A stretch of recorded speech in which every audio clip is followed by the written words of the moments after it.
Hello everyone, and welcome back to the JumpCast. Welcome to episode 47, JumpCast. Today we're going to be covering chapter 240. I am Max, and I am, of course, joined by my other two hosts.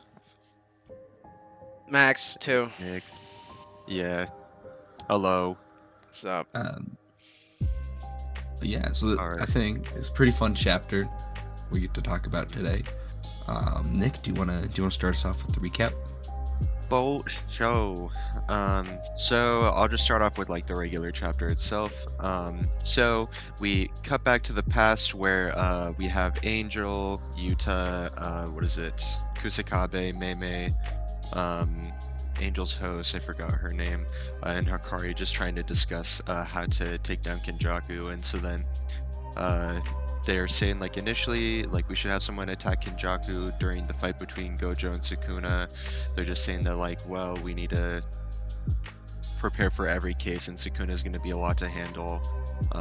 We're going to be in a bad spot no matter what. We need to figure out who to send out to fight Kenjaku. Kusakabe is like, send out Maki because Maki can't be read, and uh, she could assassinate Kenjaku, and like, no, we should have all of our forces here. And then we get to Angel saying that we should send out Takaba, and everyone's like, why him? And then Angel says, don't tell anyone, but his curse technique is, it's the comedian curse technique. But just like, don't tell Takaba because then it'll be messed up.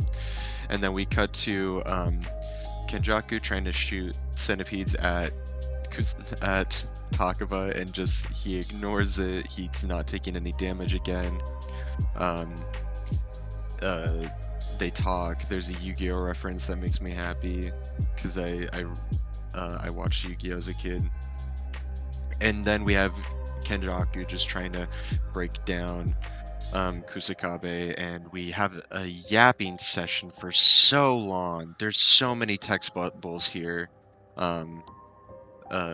But basically, Takaba throws out the Wi-Fi joke again that he did at, what is it, Hazunoki. Then Kenjaku becomes like the annoying ass critic in the room. It's just like, that isn't the best joke ever, making Takaba lose his confidence, and then Kenjaku lands a good hit on him. Then Kusakabe is just like, why did I say Kusakabe? Takaba is like, all right, round two. First one to laugh loses, and then Takaba laughs and just gets hit again, and he just loses his confidence so much that he has an existential crisis, and that's how we end off this chapter. So yeah, what did you two think about the chapter? Man, this whole thing was just goofy as hell, but it was enjoyable. I mean, It I is. I was gonna be, I was really curious how this fight was gonna go, period. Just because Takaba's curse technique is goofy, like that's just the point of it. So seeing how Kenjaku's handling it is really interesting because as dumb as it is, it proves that he is incredibly intelligent and he knows how to tackle and adapt to pretty much any curse technique, which thus underlines the fact that he is formidable. It's just like you can tell that Kenjaku's not really taking him. I mean, he obviously isn't taking him seriously, but even when he's fighting him, he knows it's a mental battle, not a physical one. So he quickly shifts to that. Yeah, My boy Kenny he's really intelligent, and it's spooky to see him in fights like this. yeah. I'm sad that Kenjaku figured it out so quickly.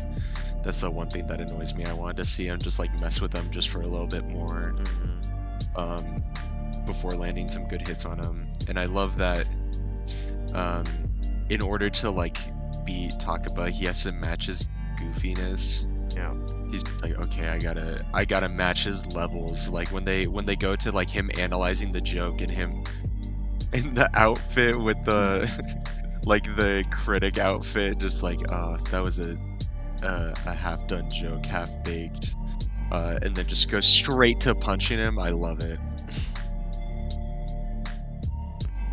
I'm trying to think what else. I think it's awesome that you throw out the Wi-Fi joke again. Yeah. He thought out of all things, the one that already had a bad reception the first time is like, all right, I'll do it again. No, and watch what happens too. What's gonna happen is if he doesn't die here, he's gonna throw it out a third time. Roll threes, and then it'll be funny. He's gonna throw it out against Sukuna, and Sukuna's gonna find it funny. Yeah, exactly. He'll chuckle a little bit. Yeah. Do you guys think Sukuna would be able to handle Takaba? Yeah. You think? Yeah. Yeah, just because, like, well, just the fact that, like, I feel like Sukuna is smarter than Kenjaku when it comes to understanding curse techniques. Like battle Like, IQ. they're both super analytical for being old, but, like, Sukuna can probably break it down even faster than how Kenny could. Fair enough. It makes me wonder if he would be able to, if Takaba would be able to shrug off one of the cuts that goes through the very fabric of reality. I personally think it would be fun to see him do that. I think there was like a big joke when Sukuna had just recently took over Megami's body, and it was like a scene from Power Rangers of like a guy like doing the worm on the floor to dodge attacks. Like, oh yeah, it was like Takaba dodging clear dismantles. That's really funny. I think that this chapter is a lot more interesting just because of the internet's discourse with it. Just like the bandana on Kenjaku, like Kenjaku 2024, and like now that I think about it, that's literally the only one. Never mind, bad take. Well, that and like the silly face that he makes because it's people are akinning it to like Yuji when Yuji made his face in like some volume cover. Do you guys know what I'm talking about? Yeah. Yeah. Yeah, that's all. Goofy face. I ain't got good takes today. Yeah, I don't know. There just isn't really. These chapters don't have a lot necessarily going on, I guess. There's not very high stakes, even though they are.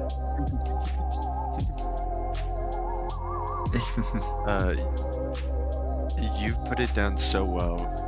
Yeah. When I first read the leaks for this, like, okay, this is a build-up chapter, because, like, what is it? What if we get, like, talk about actually having, like, awakening or something next chapter? That's, like, the only thing that I can think can happen. Oh, yeah. Like, it ends off with him having this existential crisis, like, why did I ever become an entertainer? I think, yeah, like you said, I think it's just the way they're, like, phrasing it to be. Or not phrasing it, but the way they ended it off. We'll get a little backstory, and then he'll go on to do something. Maybe get a power up. I have no idea. Yeah, like land another good hit on him. What I also like is that like I covered this last episode, but like the whole thing of like Kenjaku just wants something to laugh at, and like even Takaba points that out and makes fun of him by writing "making me laugh" on his face. I thought that was very witty. Yeah, honestly, Takaba's comedy isn't that bad. It's just like everyone's so depressed around him that they don't wanna laugh at stupidity. Bro, you're telling me that you would laugh at the "I don't want you as my Wi-Fi"? If I was high,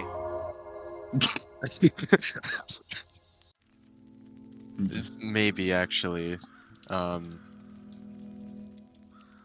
But yeah, I think that's true actually. Now that you say that, like seeing the like make me laugh, the fact that he can just do it randomly, like he just makes the sunglasses appear in the bandana on Kenjaku. I love that.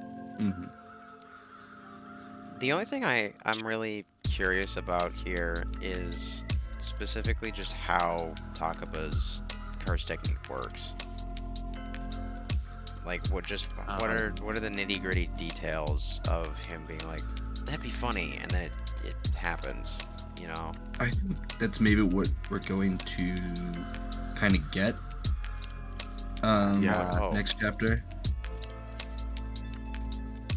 What I'm hoping for is that like he gets like a little bit more of an understanding of his curse technique, and then like he says something stupid like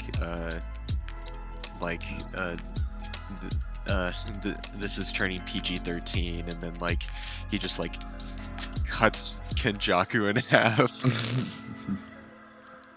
He's like, all right, we can make this dirty humor now. I can go all out. Get bisected. Yeah, maybe rated R, Yeah. but Yeah, go back to the Jujutsu Kaisen. We normally know. yeah. The people being transfigured and then eviscerated. Yeah. Yeah. Um, People being turned into dinosaurs. yeah. And Because, hear me out. What if the reason why Angel doesn't want Takaba to know about his technique is what if once he understands how it works, it just stops working? Because the whole point is he's supposed to find whatever he finds funny happens, and he's like, oh, Yeah, he's gonna second guess himself and lose all on his confidence, just Yeah. like how Kenjaku talked about it. So I think the only thing that can help Takaba right now is just have that reinforcement in him that like he is funny, and then just like go ham. yeah. on Like, I think he Kenjaku. needs a little backup right now. So kind of making like someone to come in and like he tries to tell another joke and then someone laughs. and Maki he's like, shows up and she's Yeah. just a trooper and laughs at everything he says. he needs a cheerleader. "Yep." I think it's also interesting that Angel's the one that knows the most about everything. Yeah. I mean, it makes sense, but I'm kind of curious. God, there's so many characters in this just whole story and just the entirety of the manga that are not explained enough because there isn't enough time. Mhm. And like, what is going on with Angel, and why is she? What is Angel? I know. It's so frustrating just because like half of this stuff wouldn't be an issue if Angel just didn't live by her like whole rule of like she can't take over the body of her host. Cause like if she just did that, Sukuna would be gone. This would all be fixed. Right. Could just turn And I him think off. I think that she also has to be Heian era just because she knew of Sukuna before. So that's the only other thing that we know. And we're probably never gonna get a backstory on them. Right. It'd be cool to get like a one shot where it's just about the Heian era. You know. I agree. Yeah. Or even just like Kenjaku setting up his plan. That'd also be pretty cool. Yeah. And like what made that decision and what made them have that decision.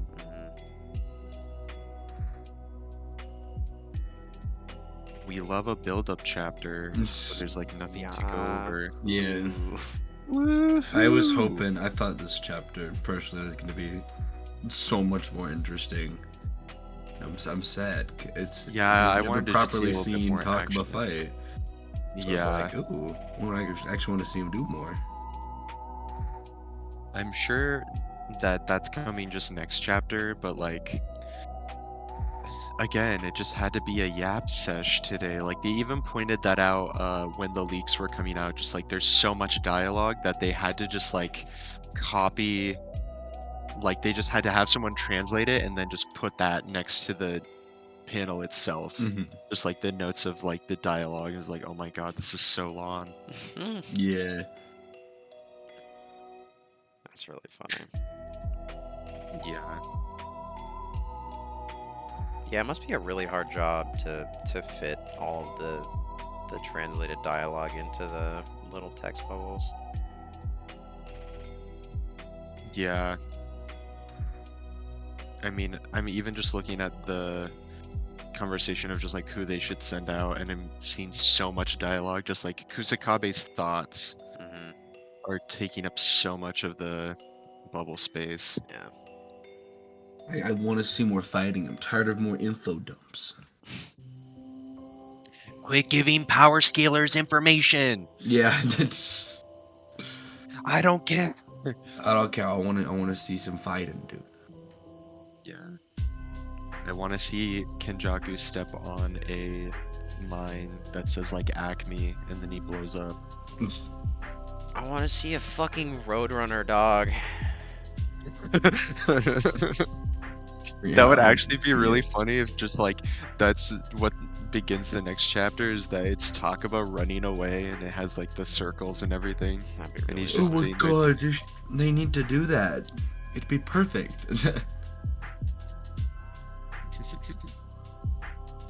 Oh my god, and just limits Kenjaku's curse technique to the to the coyote. He can only order stuff from Acme. That'd be really funny. Do we have any more thoughts, or should we go on to our predictions? I don't think I do. Yeah, I don't. Yeah. Okay. I'll start off with my own then. I think it's just as like what Prudence said earlier. We're gonna have a little bit of like a backstory behind Takaba. He's gonna realize something. He's gonna get a power up, and then he's gonna hit Kenjaku, and then this fight's gonna last longer. What do you guys think? Yeah. Yeah. To a T. I- To a T. I agree, but I want to add a little seasoning onto that prediction. Go for it. So, you know, the zone for normal people in jujitsu is like being 100% focused. Maybe the zone for Takaba is him landing a really good joke. So I want to see Takaba land a good joke and then Black Flash with it somehow. I don't know if that makes sense. No, it does. Like, I see what you mean by that. I think that'd be hilarious. it's like I'm gonna bring it. We brought D&D terms into this before. I'm gonna bring back D&D terms. The one spell you can get, not vicious mockery, but like the one where like you tell a joke and if they find it funny they go prone. The enemy you do it on. Tasha's hideous laughter. Boom. That one. It's gonna be like that. I would love to see just like him say the joke, and then we see the flashes of black, Mm-hmm. and then just like Kenjaku like fall over laughing. I feel like that'd be so fun. There we go, Gege. We cooked for you next week. There you go. Boom. Yeah, we gave you the idea, now draw it. Right. Draw it. So then yeah. Short Okay, episode yeah. this week, I guess. Yeah. Then. I guess I'll end it up. Yeah, I'll end it I off think here. we're all good here. So Yeah. thank you. Sorry this is a little shorter one. Sorry we didn't have as much input. Kind of seemed like a little dry content-wise chapter personally to all of us, but thank you so much for listening to the JumpCast. Of course, I'm Max, and I was joined by. Max. And Nick. We hope you guys have a good rest of your week. See ya. Bye. Bye-bye.